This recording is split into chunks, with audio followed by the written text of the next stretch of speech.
Okay, my name is Julia, and I'm going to talk about the Asian hygge. Maybe some of you know what hygge is. Anyone? Oh, okay. And yes, thank you. In fact, I want to notice that I'm quite a pessimistic person, and that is why, as a pessimist, in some way realist, I have the right to talk about happiness. And there is a meme with a happy face and this tattoo with a girl. So, okay, I want to talk about happiness. And in fact, our conference is called not only about rice issue, but I don't really understand why, despite the fact that I created this slogan. Because, you know, rice is really one of the pillars of life in Southeast Asia. And that is why I decided to come up with my personal vision of the Asian happiness and to talk about things that do keep the ball rolling in this region and give local people the unique feeling of coziness, well-being, and simply comfort. I have already mentioned this book, Hygge, and I want to say that it depicts the Scandinavian way of being happy, but I firmly believe that any community has its own hygge. And that is why I'm going to talk to you about the Asian hygge, the Asian way of being happy. And in my humble opinion, it implies three major fundamentals. I call them 3 Fs, which are family, festivals, and, drum roll, freedom from food addiction. But I will tell about a bit later. Okay, if we're talking about family. Family in Southeast Asia are extremely huge, in fact.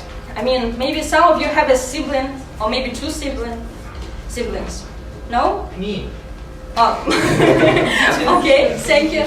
Because, you know, sometimes we feel like our families are huge. Like, there are a lot of people. But if you think that your family is huge, take a look at this photo. I'm not sure that all of them are relatives, but in some ways they are connected. I simply wanted to draw your attention to the fact that in Southeast Asia, families are huge.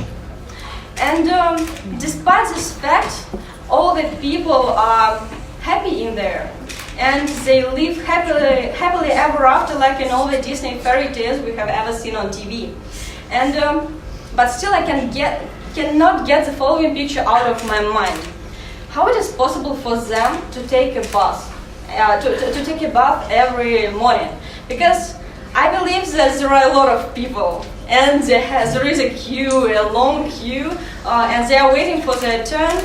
Because I also wanted to compare the Southeast Asia family with a football team. Because, you know, there are so many of them that they can form a whole football team with even some spare players waiting for their turn. Still, people in Southeast Asia, as I have already mentioned, are extremely happy. And it is also connected with festivals, another point of my speech. And during these festivals, you can never feel alone, because I believe that everyone feels alone and abandoned and even unfortunately miserable from time to time. But how can you be unhappy if you are surrounded by people smiling, dancing, eating some delicious food and everything, and you cannot be unhappy if you are surrounded by these people and you walk down some beautifully decorated streets. And also in Southeast Asia there are so many peacefully coexisting nations, cultures and religions that there are at least twice as many holidays as in any other part of the globe. But I have a warning for all of you, because if you think that you can try anything during these holidays, it can be a mistake. Because cuisine, the national cuisine of Southeast Asia is rather peculiar, I can say. Because, you know, don't freak out too much if you suddenly realize that you have just eaten a candy which is spicy as hell, and your mouth is burning, and you want to scream and cry at the same time. It is like, okay. And in fact, the Southeast Asian cuisine is an acquired taste. But at least people in there are not at all food addicts. And it happens because a lot of them are Buddhists, and their perception of food is a bit different from ours, because it's just an engine that helps them to starve to death. And I'm kind of envious of them, because their mood does not depend so much on the taste of their lunch. I know it sounds like a slogan for a stupid TV commercial, but I didn't mean it, in fact. Last but not least, I can say that people in there are really happy, and they have something that we need to learn. And maybe nobody knows how to be truly happy, how to abandon all the mishaps and to forget about everything and just to be happy.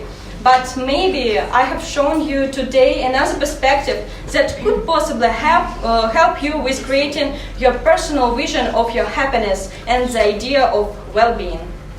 Thank you.